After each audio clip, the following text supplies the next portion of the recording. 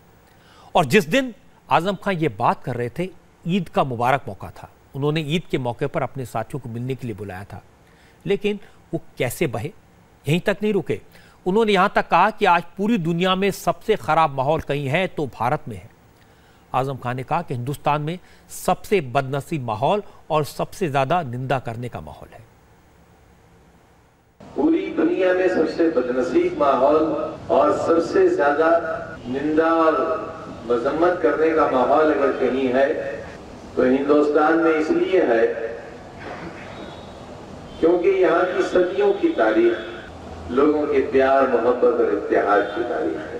बाहर से लोग आए हुकूमतें करने और सैकड़ों साल हुकूमतें करने के बावजूद भी उन्होंने कोई ऐसा काम नहीं किया जिससे लोगों में खौफ और दहशत पैदा हो, लोग अपने रास्ते बदल दें, आबादियां छोड़कर चले जाएं, अपना खाना पीना तर्क कर दें और ट्रेन और बसों में सफर करना छोड़ दें। आजम खान के इस तरह बयानों पर रामपुर के लोग क्या कहेंगे, इसका आप अंदाजा लगा सकते हैं। केंद्रीय मंत्री मुख्तार अब्बास नकवी भी रामपुर के हैं। हमारे संवाददाता ने उनसे कमेंट मांगा। उन्होंने सिर्फ इतना कहा कि गंदे दिमाग वाला आदमी है। क्या कहूं? सर, आजम खान ने आज फौजियों को एक तरह से रेपिस्ट बता दिया कि वो रेप करते हैं, इसलिए महिला उनके साथ ऐसा कर रही है। मुझे लगता है कि बहुत ही गंदे दिमाग का आदमी, इससे ज़्यादा कुछ नहीं कह सकता मैं। क्या इलाज है आजम खान जी का? उसका इलाज होगा, जल्दी होगा। बीजेपी के प्रवक्ता संबित पात्रा ने आजम खान को कड़ा जवाब दिया। संबित पात्रा ने कहा कि आजम खान ने कभी एकता की बात की ही नहीं, वो देश को बांटने की साजिश करते रहे हैं। ये अपने आप में दिखाता है कि आजम खान जैसे लोगों की मानसिकता कितनी विकृत है, कितनी छोटी है, और वो किस प्रकार का एक नैरेटिव, किस प्रकार की एक कहानी पूरे देश में भारत के आर्मी, भारत के संप्रभुता और भारत के इंडिपेंडेंस के खिलाफ प्रोपगेट करना चाहते हैं। देश को बांटने की साजिश आजम खान बार बार कर रहे हैं। हमारी आर्मी पाकिस्तान से लड़े या हमारे घर के अंदर बैठे ऐसे भेदियों से लड़े जो खाते हिंदुस्तान का है और गाते पाकिस्तान का है। धिक्कार है ऐसे लोगों के ऊपर। आजम खान की पूरी बात सुनेंगे तो आपको अंदाजा लगेगा कि वो अपने सपोर्टर्स के सामने ये साबित करना चाहते थे कि देश में मोदी और यूपी में योगी सरकार के आने के बाद मुसलमानों पर जुल्म हो रहे हैं। आजम खान ने कहा कि यूपी में रेप हो रहे हैं, लेकिन रेपिस्ट पकड़े नहीं जा रहे क्योंकि रेप करने वालों के गले में भगवा दुपट्टे हैं। इस सरकार का कहना है कि ये सारे गुंडे जो बलात्कार कर रहे हैं, सामूहिक बलात्कार, बहुत जवानी आ गई, दुपट्टे ओढ़कर, भगवा दुपट्टे ओढ़कर जवानी आ गई। कातिल, सामूहिक बलात्कार, लूट, हत्या। आज किसी वजीर ने कहा है कि ये समाजवादी गुंडे हैं। पकड़ो उन्हें जो भी है, ये किसी बात के गुंडे हैं तो इन्हें पकड़ो। अगर ये समाजवादी होते तो पकड़े जाते, मगर ये कैसे पकड़े जाएंगे?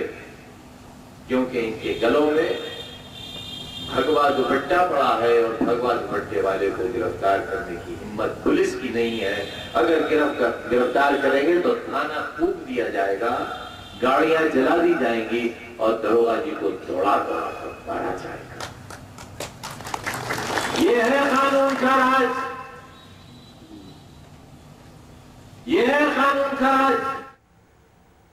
चूंकि हरियाणा में बीजेपी की सरकार है, इसलिए आजम खान ने बल्लभगढ़ में जुनैद नाम के नौजवान की हत्या का मामला उठाया।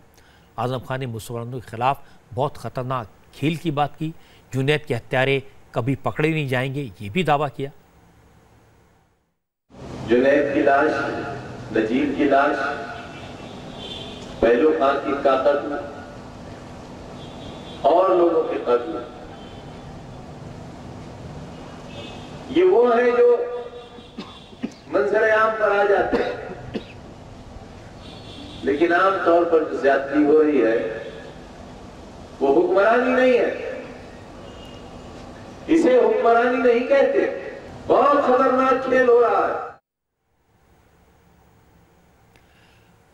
असल में आजम खान मुसलमानों की बात करके अपने गुनाहों को छुपाना चाहते हैं, दूसरों पर कीचड़ उछालकर गंदगी छुपाना चाहते हैं। इसलिए आज उन्होंने आर्मी के जवानों पर रेप का इल्ज़ाम लगाया, फिर हरियाणा में जुनैद की हत्या का मामला उठाया। लेकिन मैं आपको बता दूं कि आज ही आजम खान बिल्कुल गलत साबित हुए। जुनैद के हत्यारों तक पुलिस पहुंच गई है, 5 आरोपियों को अरेस्ट कर लिया गया है। जो मेन कल्प्रिट है उसका नाम, पता, ठिकाना भी पुलिस के पास है। जुनैद की हत्या भी जिसने की है वो भी जल्दी पकड़ा जाएगा। जुनैद और उसके साथियों का हरियाणा के बल्लभगढ़ में लोकल ट्रेन में झगड़ा हुआ था। इसमें जुनैद की चाकू मारकर हत्या कर दी गई थी। पुलिस ने इस केस में जिन 5 लोगों को अरेस्ट किया है उनमें एक दिल्ली में हेल्थ इंस्पेक्टर है, उम्र 50 साल है। पुलिस का दावा है कि जिस शख्स ने जुनैद को चाकू मारा था उसकी पहचान भी हो गई है और उसे जल्दी पकड़ लिया जाएगा। इसी महीने की 22 तारीख को गाजियाबाद से मथुरा जाने वाली एक शटल ट्रेन में जुनैद की हत्या की जो दुखद घटना हुई थी, उसमें राजकीय रेलवे पुलिस हरियाणा ने आज 4 और आरोपियों को गिरफ्तार किया है। ये आरोपी होडल के पास के किसी एक ही गांव के रहने वाले हैं। इनमें से एक, जिसकी उम्र लगभग 50 साल है, वो दिल्ली सरकार में कर्मचारी है। 3 अन्य जो अभियुक्त गिरफ्तार किए गए हैं वो बल्लभगढ़ या फरीदाबाद में प्राइवेट जॉब्स करते हैं। जो आरोपी जिसकी उम्र लगभग 50 साल है, ये वो व्यक्ति है जिसकी मुद्दई पक्ष के साथ ओखला स्टेशन पे चढ़ते ही सीट को लेकर शुरू में कुछ कहासुनी हुई। ये ऐसा मामला था जिसमें पुलिस के पास अपराधियों के बारे में कोई सुराग नहीं था। इसके बाद भी पुलिस आरोपियों तक पहुंची। इसके लिए हरियाणा पुलिस की तारीफ होनी चाहिए। पुलिस के एक्शन से कम आज आजम खान जैसे लोगों को जवाब मिल गया होगा। आजम खान कह रहे थे क्योंकि यहाँ बीजेपी की सरकार है इसलिए ये हत्यारे पकड़े नहीं जाएंगे। आजम खान को जवाब योगी आदित्यनाथ ने भी दिया। योगी ने आज कहा कि यूपी में कानून तोड़ने वालों को बख्शा नहीं जाएगा, अपराध करने वालों को अपराधियों की तरह ट्रीट किया जाएगा, चाहे वो किसी भी पार्टी के हों, किसी भी संगठन से जुड़े हों। योगी ने कहा कि पुलिस निर्दोष लोगों को छोड़ेगी नहीं और दोषियों को छोड़ेगी नहीं। योगी आदित्यनाथ ने यूपी के अफसरों को आज सख्त हिदायत दी। योगी ने कहा कि गलत फैसले लेने वाले अफसर संभल जाएं। योगी आदित्यनाथ ने सहारनपुर हिंसा के बीच मायावती को रैली की इजाजत दिए जाने के लिए एडमिनिस्ट्रेशन को कहा, यह फैसला मूर्खतापूर्ण था। योगी ने कहा कि इसकी सजा डीएम और एसएसपी को तुरंत दी गई। ऐसा लगता है कि 100 दिन के अनुभव के बाद योगी आदित्यनाथ को लगा कि उनकी सरकार की जो ब्यूरोक्रेसी है उसकी ओवरऑलिंग की ज़रूरत है। उन्होंने कहा कि पिछले कई साल से अफसरों को प्रेशर में काम करने की आदत पड़ गई है। अफसर अपने मन से फैसला लेना भूल गए हैं। अब उनकी सरकार की कोशिश है कि अफसर वक्त और मौके के मुताबिक बिना किसी प्रेशर के खुद फैसले करें। योगी आदित्यनाथ ने जेवर रेप कांड को अपने 100 दिन के कार्यकाल की सबसे दुर्भाग्यपूर्ण घटना बताया। योगी ने कहा कि इस वारदात के आरोपी पुलिस के रडार में हैं और किसी भी आरोपी को बख्शा नहीं जाएगा। योगी आदित्यनाथ ने मुजफ्फरनगर और बरीम में हुई हिंसा की भी चर्चा की।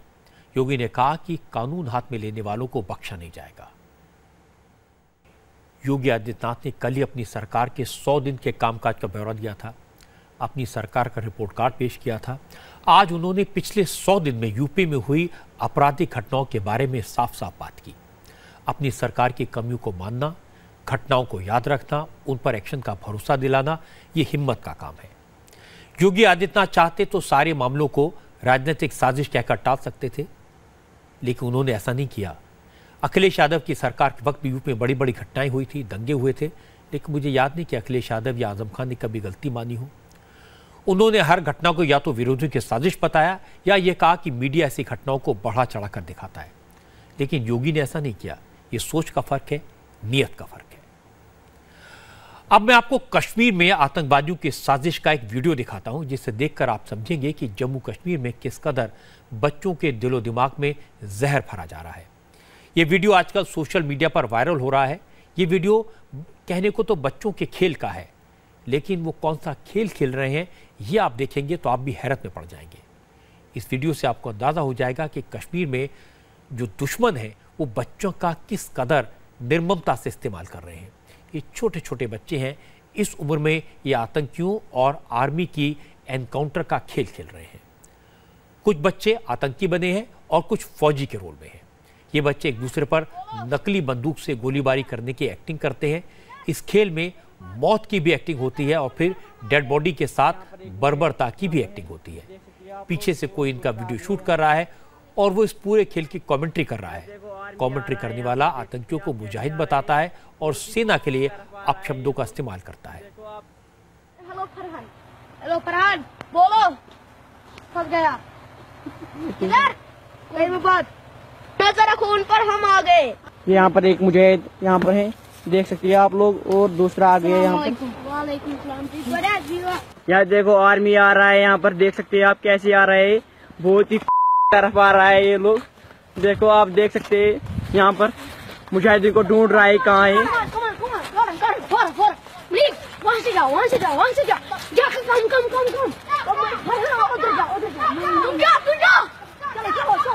और ये देखो वो किधर पहुँच गया, एक आर्मी यहाँ पर, ये देख सकते हैं आप, एक आर्मी यहाँ पर पहुँच गया और देख सकते हैं और मर गया एक आर्मी। ये देख सकते हैं आप, एक आर्मी कैसे मर गया। और देखो मुजाहिद कैसे यहाँ पर मुजाहिदीन, यहाँ पर मुजाहिद बहुत ही बढ़िया से आ रहे हैं मुजाहिदीन। और देख सकते हैं आर्मी यहाँ पर है और एक मुजाहिद यहाँ पर शहीद हो गया। हम देख सकते हैं ये कैसे मरा है बेचारा, शहीद हो गया एक मुजाहिदीन को शहीद किया। आप देखें यहाँ पर एक मुजाहिद अभी जिंदा है, एक मुजाहिद यहाँ पर जिंदा है। आप देखिए आर्मी और एक आर्मी मर गया यहाँ पर, देख सकते कुत्ता, देखो आप कैसे मर गए यार। और ये मुजाहिद यहाँ पर, और ये देख सकते हो, और ये मर गया है मुजाहिद यहाँ पर सभी खत्म हो गया है, देख सकते हो। और देखिए मुजाहिद को कैसे मारा बेचारे को, देखो दो मुजाहिद यहाँ पर है, दो मुजाहिद।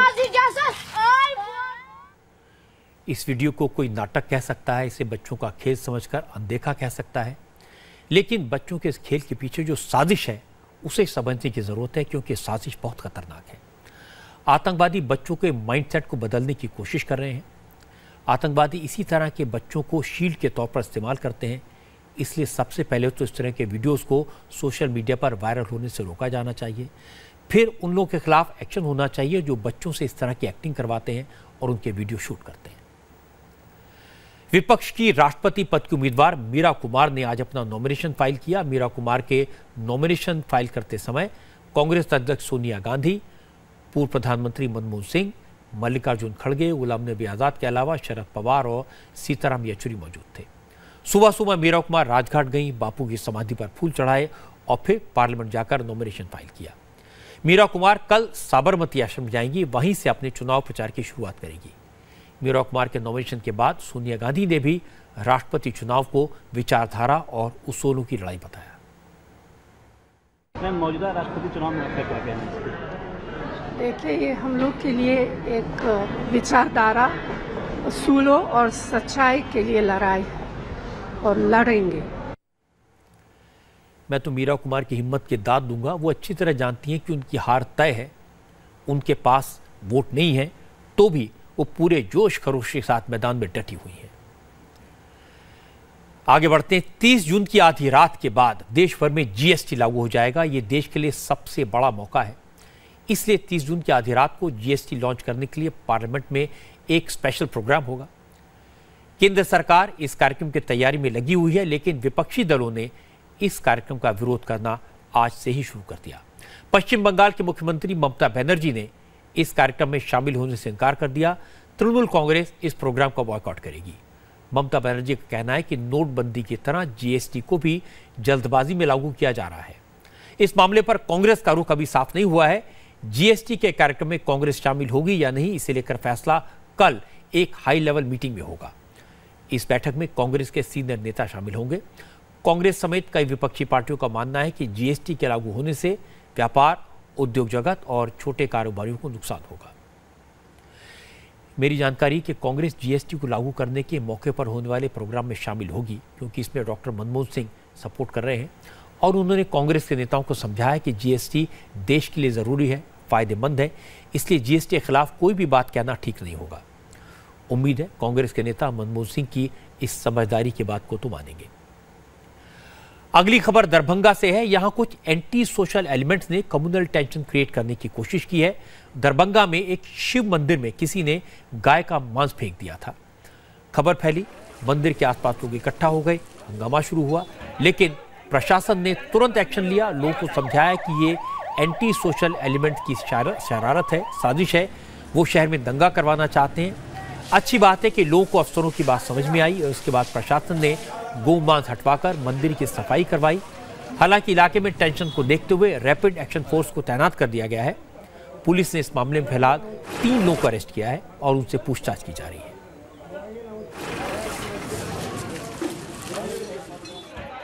सुबह में कुछ सूचना मिला था, यहाँ मंदिर है, 2 समुदायों का विस्तृत जो है ना मिला जुला आबादी है, और इसी में हम लोग आए हैं, देख रहे हैं अभी जो भी लोग हैं सब लोगों के पास जो है कुछ घटना हुई है, तफ्तीश हो रहा है उसका, उसके बाद हम लोग करेंगे इसकी। तो सुबह में लगभग सूचना आएगी, कुछ फेंक दिया गया है मंदिर, तो हम लोग देख रहे हैं उसका जांच पड़ताल करते हैं। गौहत्या को लेकर झारखंड के गिरिडीह में भी कम्युनल टेंशन क्रिएट करने की कोशिश हुई। गिरिडीह में एक घर के सामने मरी हुई गाय मिली। गाय के शरीर पर चोटों के निशान थे। जिसके घर के बाहर मरी हुई गाय मिली उसका नाम उस्मान था। खबर फैली कि उस्मान ने गौहत्या की है। अफवाह फैलते ही सैकड़ों लोग इकट्ठा हो गए। लोगों ने उस्मान को घर से खींचा, उसे पीट कर अधमरा कर दिया।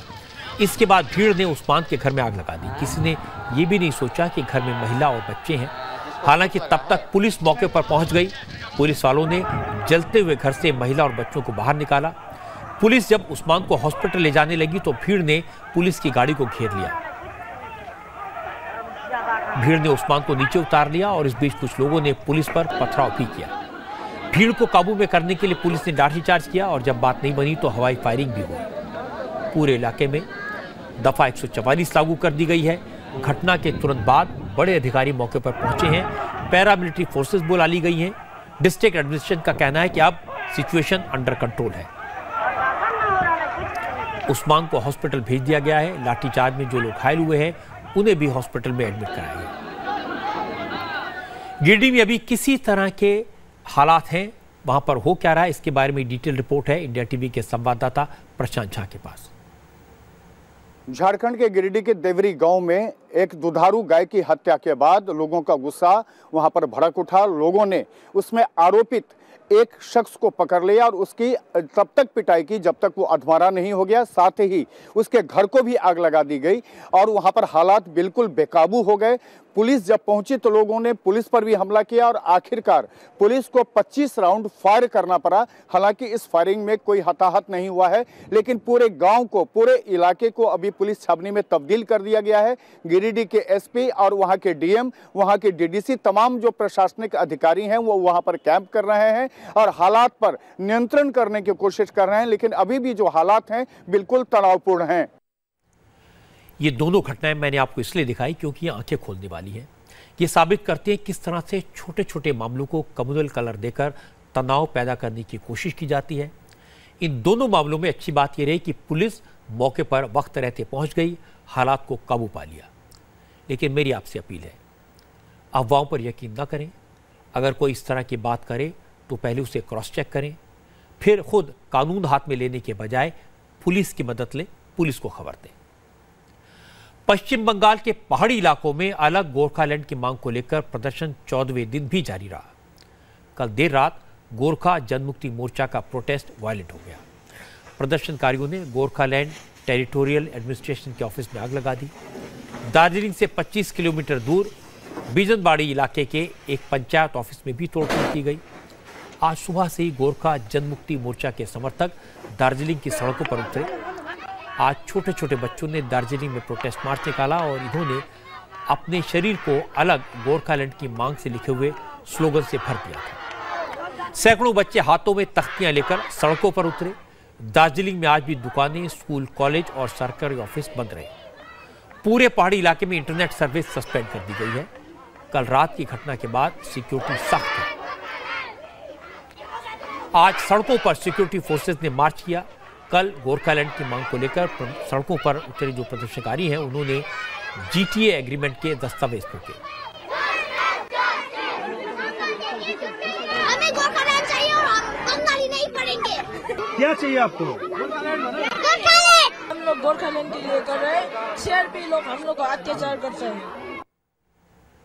हालांकि ममता बनर्जी ने कहा था कि जब तक इस इलाके में, दार्जिलिंग में शांति नहीं हो जाती, वो कोलकाता नहीं जाएंगी। कोलकाता वापस चली गई, उसके बाद बाहर भी घूम आई। 15 दिन हो गए, हालत ख़राब है। मुझे लगता है कि ममता बनर्जी को कोशिश करनी चाहिए, यहाँ आकर गोरखालैंड की डिमांड करने वाले लोगों से बात करनी चाहिए और कोई रास्ता निकालना चाहिए। थोड़ी देर बाद आपको दिखाएंगे आज की अच्छी खबर, एक ऐसे शहर की तस्वीर जो मोदी सरकार के स्वच्छता मिशन का रोल मॉडल बन गया।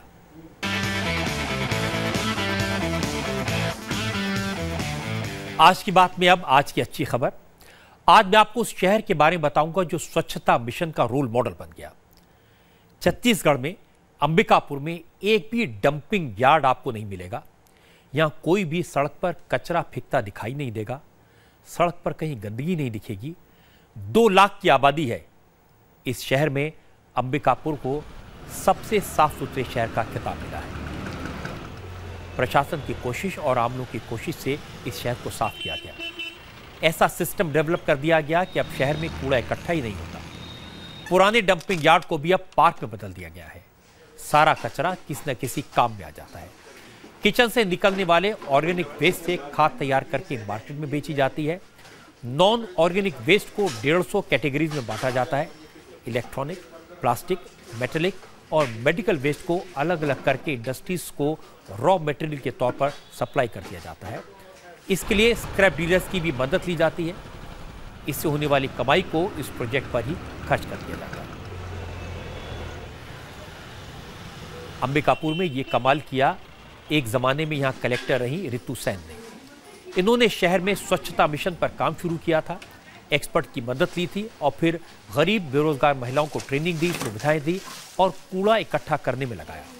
इससे गरीबों को इनकम होने लगी और शहर भी साफ हो गया। जब तक शहर में गलियों में कचरा दिखता रहेगा तब तक हम स्वच्छता को पूरा नहीं मान पाएंगे। इसलिए हम सब लोगों ने मिलकर एक कचरा निपटान का एक बहुत सॉलिड मॉडल बनाया जाए, ऐसा निर्णय लिया। जब हम ये काम करने जा रहे थे तो ये था कि इस काम को करने के लिए जो राष्ट्रीय शहरी आजीविका मिशन की महिलाएं हैं और उनके समूह हैं वो बहुत कारगर साबित होंगे, इसलिए हमने उनके माध्यम से इसे शुरू किया। आज ये सब महिलाएं घर घर जाकर कचरा संग्रहित करती हैं, उसे सेग्रीगेट करती हैं और उस पूरी प्रक्रिया में उनकी आजीविका का सृजन होता है।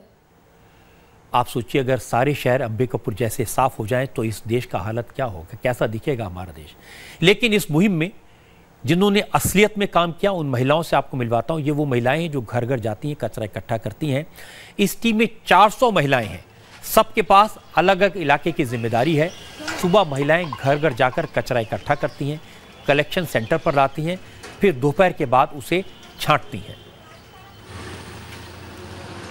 यहाँ सुबह निकलते हैं 7 बजे महिलाएं, उसके बाद में अपने अपने रूट पे चले जाते हैं और उसके बाद में वहाँ से पूरे 300 घर का कलेक्शन करके आता है। एक रिक्शा 300 घर का कलेक्शन करता है। फिर 300 घर का कलेक्शन करके जैसा रूट है दूरी के या पास के अनुसार वो वापस आता है। उसके बाद अपने अपने कचरे को गिरा के फिर आधा घंटे आराम करके खाना खा के उसके बाद में फिर छटाई करता है। पन्नी होता है, कार्डबोर्ड होता है, लेमिनेशन होता है, केआरटी और टेट्रापैक, यानी जैसे जैसे सामान यहाँ से जाता है बिकता है उसके अनुसार छांटते हैं। एक अफसर ने सफाई को गंभीरता से लिया, साफ सफाई का काम किया तो आम लोग इस काम में मदद करने लगे।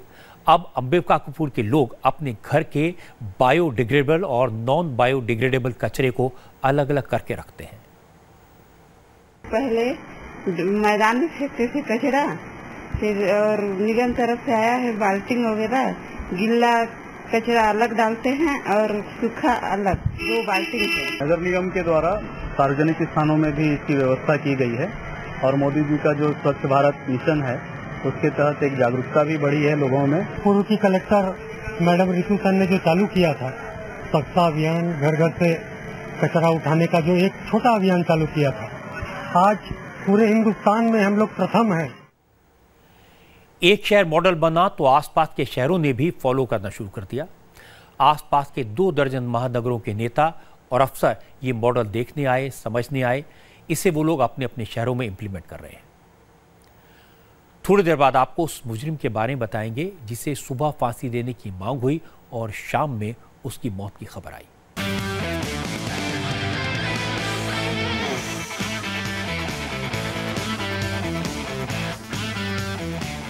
इस वक्त की बड़ी खबर आपको बता दें, इंडो चाइना बॉर्डर पर टेंशन के बीच chief of army staff general Bipin Rawat Sikkim border पर जाएंगे। वहां सेना के कमांडर से बात करेंगे और हालात का जायजा लेंगे।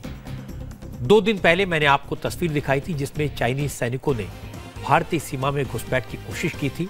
उन्हें भारतीय फौज ने ह्यूमन चेन बनाकर रोक दिया था। इसके बाद चाइना ने भारत पर उल्टे आरोप लगा दिया था कि भारतीय फौज ने चाइना की टेरिटरी में घुसपैठ की, इसलिए चाइना ने कैलाश मानसरोवर की यात्रा को रोक दिया था। मुंबई ब्लास्ट के गुनहगार मुस्तफा दौसा की आज मौत हो गई। हैरानी की बात है कि सीबीआई ने कल ही अदालत से मुस्तफा दौसा समेत मुंबई ब्लास्ट के सभी मुजरिमों को फांसी देने की मांग की थी और कल रात ही मुस्तफा को हार्ट अटैक हुआ और उसकी अचानक मौत हो गई। सुबह भी उनका ECG निकाला था और 11:30 बजे उनको कार्डियक अरेस्ट हुआ, उनको CCU में रखा था। हमारे डॉक्टर 3-4 घंटा कोशिश कर रहे थे लेकिन उनको हम बचा नहीं पाए। 2:30 बजे उनकी डेथ हो गई और इसमें उनको जो डेथ है वो diabetes, hypertension, acute febrile illness and cardiac arrest ऐसे सब इससे हो गई है। बाकी जो फाइनल काज ऑफ डेथ है वो पोस्टमार्टम के बाद होगा। हमारे संवाददाता जयप्रकाश सिंह ने जेल के आईजी से बात की। आईजी ने बताया कि कल कोर्ट में मुस्तफा दौसा की सज़ा पर बहस हुई थी और सीबीआई के वकील ने फांसी की सज़ा की मांग की थी। इसके बाद कोर्ट से लौटते वक्त ही मुस्तफा दौसा की तबीयत बिगड़ने लगी थी। हमारे प्रिजन स्टाफ ने हमें बताया कि जेल सुपरिटेंडेंट को इन्फॉर्मेशन रात के करीब 11:15 के आसपास मिली कि इनकी तबीयत ठीक नहीं है। तुरंत में जेल के डॉक्टर ने उनको इन्वेस्टिगेट किया, उनकी ECG निकाली और ECG में प्राइमरी चेंजेस उनको नज़र आया और उनके रिकमेंडेशन पे हमारी जेल की स्टाफ ने इनको तुरंत JJ में ले जा करके हैंडओवर किया और JJ हॉस्पिटल में इनकी इलाज उसके बाद शुरू हुई। क्या कोई रात को सिम्टम्स वगैरह नजर आए थे जेल के बैरक में जब उनको लाया गया था कोर्ट से, क्योंकि वहां पर इनको मैक्सिमम पनिशमेंट की मांग CBI की तरफ से की गई थी और एक्सप्लोसिव्स मंगवाए थे। उसने बम रखने वालों को पाकिस्तान भेजकर ट्रेनिंग दिलवाई थी। मुस्तफा दौसा को 2004 में UAE से गिरफ्तार किया गया था। आज की बात में इतना ही। स्टूडियो में सुरभि हैं, मीनाक्षी हैं और ये दोनों आपको बताएंगी 20 बड़ी खबरें स्पीड से।